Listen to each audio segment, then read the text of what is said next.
Gusto ko silang iligtas, pero hindi ako makagalaw dahil pinipigil ako ng sniper ng kalaban. At sarili ko hindi ko maprotektahan. Nauwi sa trahedya ang misyon. Nabaril at namatay ang leader at pati ang kanyang anak.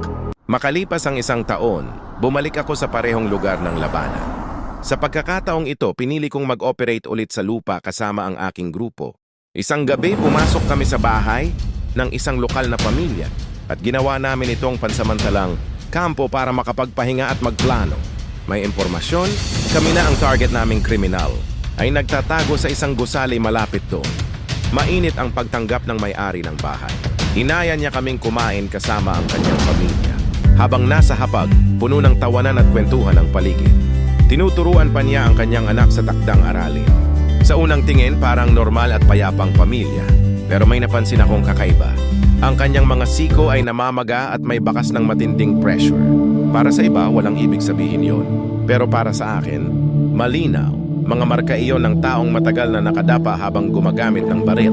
Hindi siya simpleng sibilyan. Nagpaalam akong gagamit ng banyo pero ang totoo, sinuri ko ang buong bahay.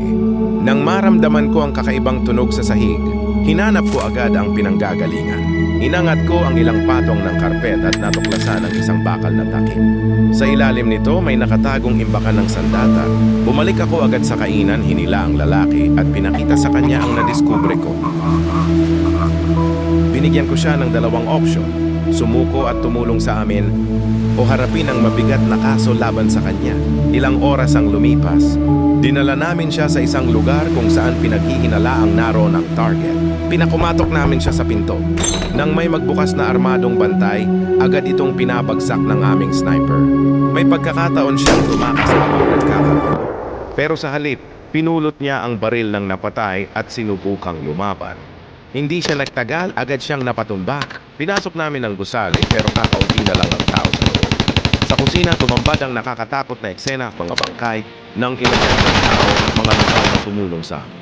Habang sinusuri ko ang paligid, may nakita akong daanan pababa, isang lihim na lagusan. Doon ko napagtanto, nakatakas na naman ang aming target gamit ang daan sa ilalim ng lupa. At muli, nalusutan kami ng kalaban.